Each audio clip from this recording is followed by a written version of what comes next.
വിശ്വസിക്കാം യേശുവിനെ ഏകരക്ഷകനെ, ഏറ്റുപറയാം യേശുവിനെ കർത്താധി കർത്താവിനെ. വിശ്വസിക്കാം യേശുവിനെ ഏകരക്ഷകനെ, ഏറ്റുപറയാം യേശുവിനെ കർത്താധി കർത്താവിനെ. ആരാധിക്കാം യേശുവിനെ അധികാരമുള്ളവനെ, വണങ്ങിടാം ദൈവ കുഞ്ഞാടിനെ ആരിലും ഉന്നതനെ. ആരാധിക്കാം യേശു ക്രിസ്തുവിനെ അധികാരമുള്ളവനെ, വണങ്ങിടാം ദൈവ കുഞ്ഞാടിനെ ആരിലും ഉന്നതനെ. മൂന്നാമത്തെ കാര്യം യെശയ്യായുടെ പുസ്തകം 33-ാം അധ്യായം അതിന്റെ 2-ാം വാക്യം. ഇവിടെ വചനം പറയുന്നത്, യഹോവേ ഞങ്ങളോട് കൃപ ഉണ്ടാകണമേ, ഞങ്ങൾ ഇതിനെ കാത്തിരിക്കുന്നു. എന്തുവേണ്ടി കാത്തിരിക്കുന്നു? ദൈവത്തിന്റെ കൃപയ്ക്കായി കാത്തിരിക്കുന്നു. വചനം രാവിലെ തോറും നീ അവർക്ക് ഭുജവും കഷ്ടകാലത്ത് ഞങ്ങൾക്ക് രക്ഷയും ആയിരിക്കണമേ. നമുക്ക് യുദ്ധങ്ങളെ ജയിക്കുവാൻ നമുക്ക് പറ്റത്തില്ല. നമുക്കൊരു യുദ്ധമുണ്ട്. എന്താണ് യുദ്ധം? സകല മനുഷ്യരാണോ? അല്ല. നമുക്ക് യുദ്ധം ആർക്കാണ്? വാഴ്ചകളോടും അധികാരത്തോടും ഈ ദേശാധിപതിയോടും നമുക്ക് ഒരു യുദ്ധമുണ്ട്. നമുക്ക് സകല മനുഷ്യരല്ല. വചനം അതുകൊണ്ട് നാം എന്ത് ചെയ്യണം? ആ യുദ്ധത്തെ നാം വിജയിക്കണമെങ്കിൽ ദൈവത്തോട് കർത്താവേ അങ്ങയുടെ കൃപ ഉണ്ടാകണമേ എന്റെ ജീവിതത്തിൽ. ഞങ്ങൾ ഇന്നെ കാത്തിരിക്കുന്നു. ഇതിനു വേണ്ടിയാണ് രാവിലെതോറും നീ അവർക്ക് ഭുജവും കഷ്ടകാലത്ത് ഞങ്ങൾക്ക് രക്ഷയും ആയിരിക്കും. നമുക്ക് എപ്പോഴും സുഖമുള്ള കാലം കാണത്തില്ല. സുഖമുള്ള കാലം വന്നാലും പിന്നെ നമുക്കൊരു കഷ്ടകാലം വരും. എപ്പോഴുമേ ഒരേ നിലയിൽ നമുക്ക് മുൻപോട്ട് പോകുവാൻ കഴിയത്തില്ല. ഏറ്റത്താഴ്വുകൾ കാണും. അതാണ് മനസ്സിലായോ? നമ്മുടെ ജീവിതത്തിൽ ഒരേ രീതിയിൽ നമുക്ക് പോകുവാൻ കഴിയത്തില്ല. നാം ഒരു ദിവസം ഉപവസിച്ച് പ്രാർത്ഥിച്ച് നമുക്ക് ബലം പ്രാപിച്ച് നീ അടുത്ത ദിവസം നമുക്ക് തളർന്നു പോകുന്ന സാഹചര്യങ്ങൾ നമ്മുടെ മുൻപിൽ വരും. പക്ഷേ നാം ഇന്നലെ പ്രാർത്ഥിച്ച് ഉപവസിച്ച് നാം ബലം പ്രാപിച്ചെങ്കിൽ തളർന്നു പോകുവാനല്ല, ആ സാഹചര്യങ്ങളെ മറികടക്കുവാൻ, ആ സാഹചര്യങ്ങളെ മറികടന്ന് മുൻപോട്ട് പോകുവാനാണ് നാം ബലം പ്രാപിക്കുന്നത്. പലപ്പോഴും നാം എന്ത് ചെയ്യണം? കേൾക്കുമ്പോൾ സാഹചര്യം കണ്ട് വിശ്വസിക്കരുത്. ഞാൻ ഇതെങ്ങനെ മറികടക്കും എന്ന് ചിന്തിക്കരുത്. പകരം ഇത് ദൈവത്താൽ ഞാൻ ഇത് മറികടക്കും എന്ന് ഇത് പറയണം. നമ്മളെ കൊണ്ട് പലപ്പോഴും പറ്റത്തില്ല. ஆனால் നമ്മുടെ അകത്തിരിക്കുന്ന ദൈവത്താൽ നമുക്ക് മറികടക്കുവാൻ കഴിയും. ദൈവം നമ്മളെ സഹായിക്കും. അതിനുവേണ്ടിയാണ് നാം ദൈവസ്ഥലിൽ കാത്തിരിക്കണം. ദൈവത്തിന്റെ കൃപ പ്രാപിക്കണം. വചനങ്ങൾ നാം ഏറ്റു പറയണം. കർത്താവേ അങ്ങയുടെ വചനം പറഞ്ഞിട്ടുണ്ടല്ലോ, രാവിലെതോറും നീ ഞങ്ങൾക്ക് ഭുജവും കഷ്ടകാലത്ത് ഞങ്ങൾക്ക് രക്ഷയും ആയിരിക്കണമേ എന്ന് നാം ഇത് ചെയ്യണം. ഈ വചനങ്ങൾ ഏറ്റു പറയണം. കർത്താവ് എന്തെങ്കിലും സാഹചര്യം കണ്ട് തളർന്നു പോകാനല്ല കർത്താവ് എന്നെ നിങ്ങൾ വിളിച്ചത്. അത് വിശ്വാസത്തോടെ മറികടക്കണം. വചനങ്ങളെ ഏറ്റു പറയണം. നിങ്ങൾ നാവിനാൽ ഏറ്റു പറയുമ്പോൾ ഞാൻ പറയട്ടെ, നിങ്ങളുടെ ഉള്ളിൽ വിശ്വാസം ദൈവം ആത്മാ പകരപ്പെടും. നാലാമത്തെ കാര്യം, ദൈവത്തിനായി ക്ഷമയോടെ കാത്തിരിക്കുക. വായിക്കാം. ചരിത്രം 4-ാം സങ്കീർത്തനം 1-ാം വാക്യം. ഇംഗ്ലീഷ് ഇങ്ങനെ പറയുന്നുണ്ട്, I waited patiently for the Lord and he inclined unto me and heard my cry. ഞാൻ യഹോവയ്ക്കായി കാത്തിരുന്നു, അവൻ എങ്കിലേക്ക് ചാഞ്ഞ് എന്റെ നിലവിളി കേട്ടു. നാം ദൈവസന്നിധിയിൽ കാത്തിരിക്കുമ്പോൾ വചനം പറഞ്ഞ നാം എന്ത് ചെയ്യണം? ക്ഷമയോടെ, അല്ലെങ്കിൽ എന്താ പറയാ, പേഷ്യൻസ്, വളരെ നമുക്ക് എന്താ അവസരം കൂടാതെ വളരെ സൗമ്യതയോടെ നാം ദൈവസന്നിധിയിൽ കാത്തിരിക്കണം. എന്തിനാണ് കാത്തിരിക്കുന്നത്? നാം ദൈവസന്നിധിയിൽ നാം ക്ഷമയോടെ ദൈവസന്നിധിയിൽ കാത്തിരിക്കുമ്പോൾ അവൻ വചനം നമ്മുടെ നിലവിളി അവൻ കേട്ട് നമുക്ക് അവൻ ഉത്തരം നൽകുന്ന ദൈവമാണ്. നാം എപ്പോഴൊക്കെ ദൈവസന്നിധിയിൽ വളരെ സൗമ്യതയോടെ ക്ഷമയോടെ കാത്തിരുന്നാൽ അവിടെ നമുക്ക് എന്തുണ്ട്? ദൈവത്തിന്റെ ഉത്തരമുണ്ട്. അവൻ എങ്ങിലേക്ക് ചാഞ്ഞു. നാം ദൈവസന്നിധി കാത്തിരിക്കുമ്പോൾ, അത് ക്ഷമയോടെ കാത്തിരിക്കുമ്പോഴാണ് മലയാളത്തിൽ കാത്തിരുന്നു. ദൈവസന്നിധി കാത്തിരുന്ന് വചനം പറയുന്നത്. അപ്പോഴെന്താണ്? അവൻ എങ്കിലേക്ക് ചാഞ്ഞ് എന്റെ നിലവിളി കേൾക്കും. നമുക്ക് ഉത്തരം ലഭിക്കാതെ പോകുന്ന കാര്യം എന്താണ്? നമുക്ക് എന്തില്ല? ക്ഷമയില്ല. നാം ദൈവസന്നിധിയിൽ ഉത്തരം ലഭിക്കാൻ നമുക്ക് എന്തില്ല? ക്ഷമയില്ല. ക്ഷമയില്ല പറഞ്ഞാൽ സമയമില്ല. പക്ഷെ നമുക്ക് എല്ലാ വേലകളും അല്ലെങ്കിൽ ജോലികൾ ചെയ്യാൻ നമുക്ക് എന്തുണ്ട്? സമയമുണ്ട്. ഇപ്പോൾ പോകാതെ എന്നാലും മൊബൈലും കിട്ടിക്കഴിഞ്ഞു. പിന്നെ മൊബൈലിൽ നമ്മൾ എടുത്താൽ പിന്നെ നമ്മൾ അറിയില്ല മണിക്കൂറിൽ ഇങ്ങനെ ഓടിക്കൊണ്ടിരിക്കുന്നത്. നമ്മൾ അറിയാതെ എത്ര മണിക്കൂർ നമ്മൾ ഫോണിന്റെ കൂടെ നമ്മൾ സമയം സ്പെൻഡ് ചെയ്യുന്നുണ്ട്. നമ്മൾ അതിൽ ഒരു പകുതി നാം ദൈവസന്നിധിയിൽ സ്പെൻഡ് ചെയ്താൽ നമുക്ക് എന്ത് കിട്ടും? നമ്മുടെ പ്രാർത്ഥനയ്ക്ക് ഉത്തരം കിട്ടും. വചനം കൊണ്ട് ക്ഷമയോടെ കാത്തിരുന്നത് എന്തിന്? അവനിലേക്ക് കർത്താവ് ചാഞ്ഞു. അതിനർത്ഥം അവരുടെ അടുത്ത് വന്നു. വചനം പറയുന്നത് തെറ്റാണോ? അവർക്ക് ദൈവത്തെ എല്ലാം അറിയാമല്ലോ, പിന്നെ എന്തിന് നമ്മൾ പറയണോ? കർത്താവിന്റെ കാണുന്നുണ്ടല്ലോ, എന്റെ അവസ്ഥ അറിയുന്നുണ്ടല്ലോ, അപ്പോൾ ആ ദൈവം പറയണോ അതെന്ത് ദൈവം എന്ന് നാം പലപ്പോഴും ചിലപ്പോൾ ഇങ്ങനെയും ചിന്തിക്കാൻ പോകും. അല്ല, ദൈവത്തിന് അറിയാം എന്താണ് സംഭവിക്കാൻ പോകുന്നത്, ദൈവത്തിന് അറിയാം. പക്ഷേ ഇവിടെ നമുക്ക് എന്താണ്, നാം എങ്ങനെ കൈകാര്യം ചെയ്യാൻ പോലാണ് ദൈവം നോക്കുന്നത്. അത് നാം തളർന്നു പോകുന്നുണ്ടോ അല്ലെങ്കിൽ വിശ്വാസത്തോടെ നാം മുൻപോട്ട് പോകാൻ പോണെന്നാണ് ദൈവം നോക്കുന്നത്. പക്ഷേ വചനം എന്താണ്? ക്ഷമയോടെ കാത്തിരുന്നിട്ട് കർത്താവ് അവന്റെ അടുക്കൽ വന്നു അവന്റെ പ്രാർത്ഥനയ്ക്ക് അവൻ ഉത്തരം നൽകും. അവൻ നിലവിൽ കേൾക്കുന്നത് മാത്രമല്ല, കർത്താവ് ദൈവസന്നിധി ക്ഷമയോടെ നാം പറയുന്ന കാര്യങ്ങൾക്ക് അവന് ചെവി കൊടുത്ത് കേൾക്കുന്നു.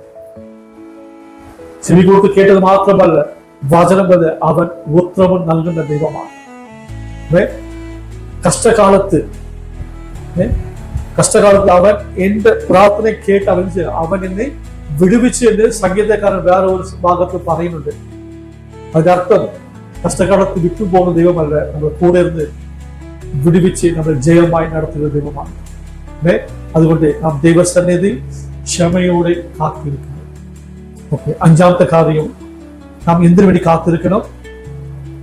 ദൈവത്തിന്റെ രാജ്യത്തിന് വേണ്ടി കാത്തിരിക്കണം. നമ്മൾ പലപ്പോഴും ദൈവത്തിന്റെ രാജ്യത്തിന് വേണ്ടി നമ്മൾ കാത്തിരിക്കാറില്ല.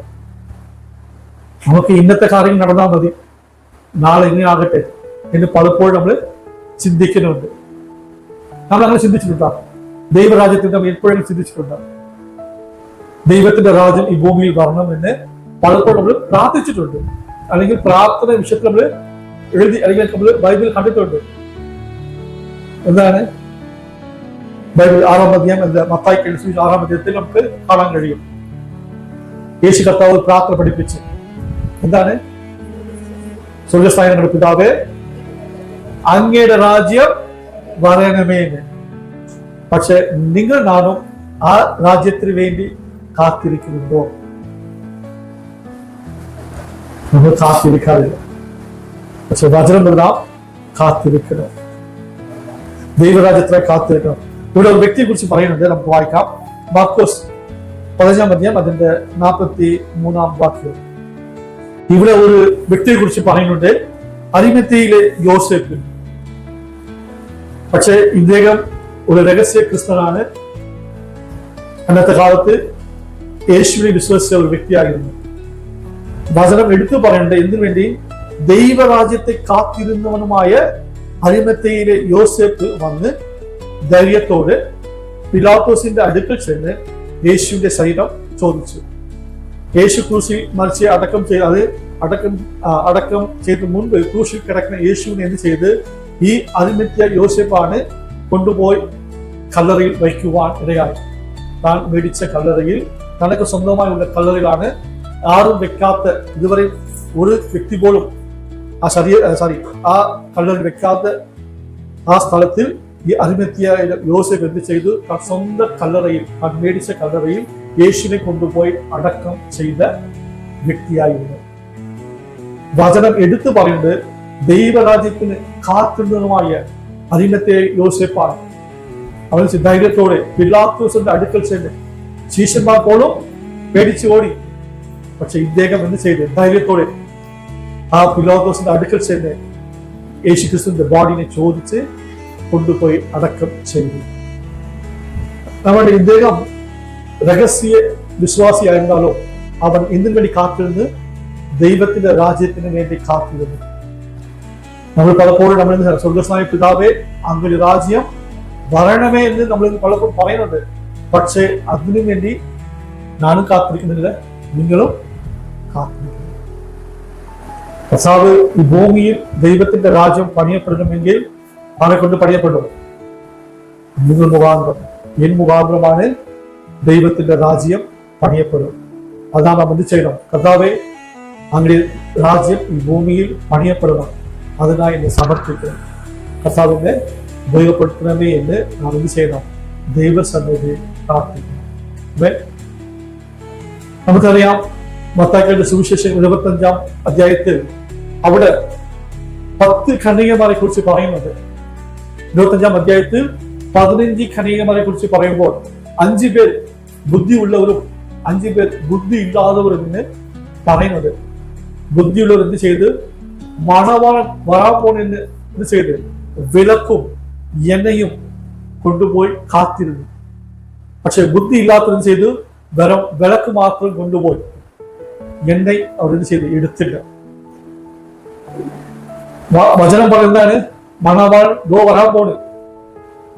ഇവരെല്ലാം എന്ത് ചെയ്ത്? അല്പസമയം ഉറങ്ങി. ഈ 10 പേർ ഉറങ്ങി. പെട്ടെന്ന് ഒരു വിളി വന്ന്, മണവാളൻ എത്തിക്കഴിഞ്ഞു എന്ന് ഉടനെ എന്ത് ചെയ്ത്? ബുദ്ധിയില്ലാത്തവർ ബുദ്ധിയുള്ളവരോട് ചോദിച്ച്, ഞങ്ങൾക്ക് ഒന്ന് കുറച്ച് എണ്ണ തരണമേ.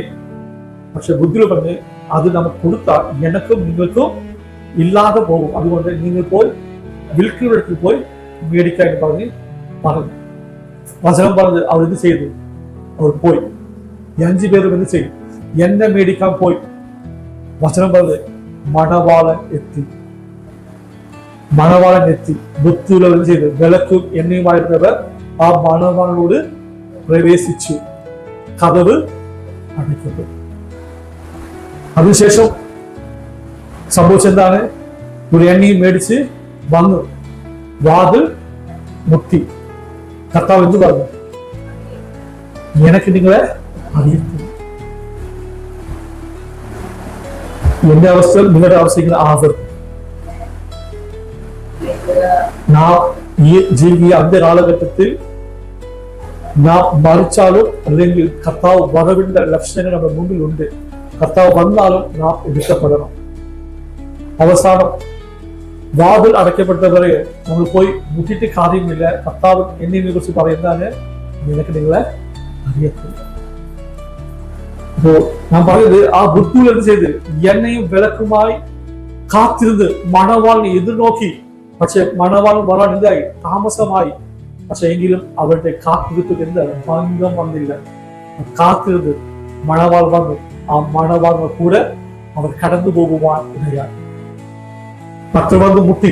കർത്താവ്, എനിക്ക് നിങ്ങളെ അറിയത്തില്ല. എന്നെ നിങ്ങളെ കുറിച്ച് കർത്താവ് അങ്ങനെ പറയുന്നു. അതിനാൽ നമ്മൾ നാളെ തൊട്ട് നമുക്ക് 7 ദിവസം ഉപവാസ പ്രാർത്ഥനയാണ്. നമുക്ക് ദൈവസന്നിധിയിൽ നാം എന്ത് വേണ്ടി കാത്തിരിക്കാൻ പോണ്? കർത്താവിന്റെ രക്ഷയ്ക്കായി, ദൈവത്തിന്റെ കരുണയ്ക്കായി, ദൈവത്തിന്റെ കൃപയ്ക്കായി. പിന്നെ വേറെ എന്താണ്? ക്ഷമയോടെ കാത്തിരിക്കാം. പിന്നെ ദൈവരാജ്യത്തിനായി നമുക്ക് കാത്തിരിക്കാം. ഏറ്റവും അവസാനമായി ഞാൻ ഒരു വാക്യം മാത്രം പറഞ്ഞ് ഞാൻ അവസാനിക്കാൻ ആഗ്രഹിക്കുന്നത്, നമ്മൾ പലപ്പോഴും ദൈവസന്നിധിയിൽ എന്തിനു വേണ്ടി നമ്മൾ കാത്തിരിക്കുന്നില്ല? ദൈവത്തിന്റെ ആലോചനയ്ക്കായി നാം പലപ്പോഴും കാത്തിരിക്കുന്നു. വായിക്കാം. സങ്കീർത്തനം 106-ാം സങ്കീർത്തനം അതിന്റെ 13-ാം വാക്യം. സംഗീതക്കാരൻ എന്നാണ് പറയുന്നത്, എങ്കിലും അവർ വേഗത്തിൽ അവന്റെ പ്രവൃത്തികളെ മറന്നു, അവന്റെ ആലോചനയ്ക്ക് കാത്തിരുന്നില്ല. പലപ്പോഴും നിങ്ങളാണ് സെയിം ആണ്, ഇത് തന്നെയാണ്. ദൈവത്തിന്റെ നമ്മുടെ ജീവിതത്തിൽ ചെയ്ത നന്മകൾ നമ്മൾ എന്താണ് പലപ്പോഴും നമ്മൾ ഓർക്കാറില്ല. നമ്മൾ പലപ്പോഴും എന്താണ് മറന്നു കളഞ്ഞു. നമുക്ക് ദൈവസന്നിധിയിൽ ദൈവത്തിന്റെ ആലോചന കേൾക്കാൻ നമുക്ക് എന്തില്ല, കാത്തിരിക്കുന്നില്ല. നഷ്ടം ആർക്കാണ്? എനിക്കാണ്? ദൈവത്തിനാണ്, നമുക്ക് തന്നെയാണ്. നാം ദൈവസന്നിധിയിൽ അവന്റെ ആലോചനക്കായി നാം കാത്തിരുന്നില്ലെങ്കിൽ പിന്നെ നമുക്ക് ഒന്നും പ്രാപിക്കുവാൻ കഴിയത്തില്ല. വചനം പറയുന്നത് എന്താണ്? വേഗത്തിൽ അവന്റെ പ്രവൃത്തികളെ അവർ എന്ത് ചെയ്തു? മറന്നു കഴിഞ്ഞു. ഇത് നമുക്കറിയാം. ഈ വാക്യങ്ങൾ ഇസ്രായേൽ ജനത്തെ കുറിച്ചാണ് പറയുന്നത്. 40 വർഷക്കാലം ആ മരുഭൂമിയിൽ ദൈവം എന്ത് ചെയ്ത് അവരെ പോഷിപ്പിച്ച് വഴി നടത്തി. അവർക്ക് ചോദിച്ച്, എനിക്ക് ഇറച്ചി വരാൻ വേണ്ടി ചോദിച്ചപ്പോൾ കർത്താവ് ചെയ്ത് ഏറ്റവും ബെസ്റ്റ് കാട ഇറച്ചി കർത്താവ് കൊടുത്ത്. പിന്നെ വേറെ എല്ലായ്പ്പോഴും ഞങ്ങൾ കഴിക്കുന്ന ഈ ആഹാരം വേണ്ട എന്ന് പറഞ്ഞപ്പോൾ ദൈവം എന്ത് ചെയ്ത് ഭൂതമാൽ കഴിക്കുന്ന മണ്ണാവി കർത്താവ് കൊടുത്ത്, മണ്ണാവി കൊണ്ട് പോഷിപ്പിച്ച്. കർത്താവ് ഇത്രയും ചെയ്തിട്ടും അവർ എന്ത് ചെയ്ത്? ദൈവത്തെ മറന്നു കളഞ്ഞു. ദൈവത്തിന്റെ ആലോചനയ്ക്ക് അവർ കാത്തിരുന്നില്ല. നമ്മുടെ ജീവിതത്തിൽ അങ്ങനെ ആകുന്നു.